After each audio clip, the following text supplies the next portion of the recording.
Здравейте! Днес ви представям още един нож, както предния разглобяем. Това е канийката, кожуът алигатор, растително дъбен бланк около 3 мм. Това е ножа в разглобен вид, стрел Telmax, удобна скос, финиш сатен, фолс е полиран.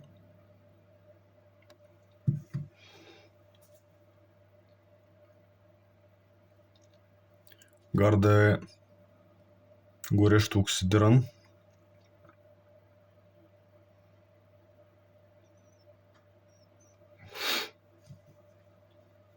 Така става сглобяването.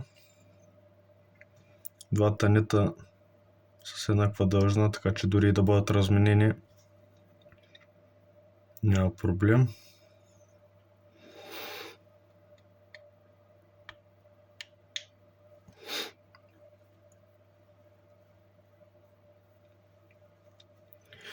Тук отзад искам да отбележа, не знам дали ще се види. Има една метална втулка, която не позволява на гайката да влезе по-навътре. Всеки път е на едно и също ниво. Дръжката е от стабилизирана бреза.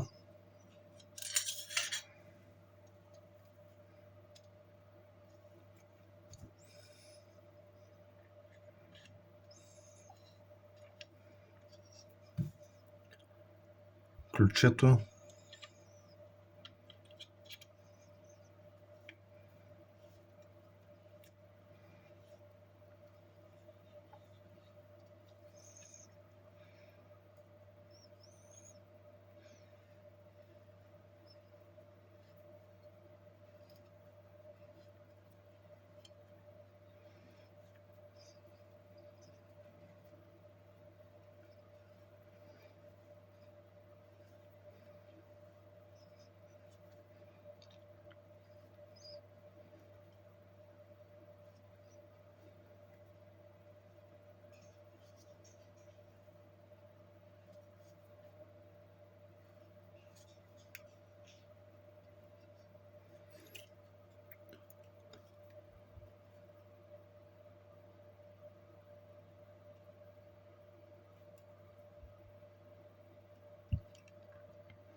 Не е нужно да се натяга много, това е 4 мм резба.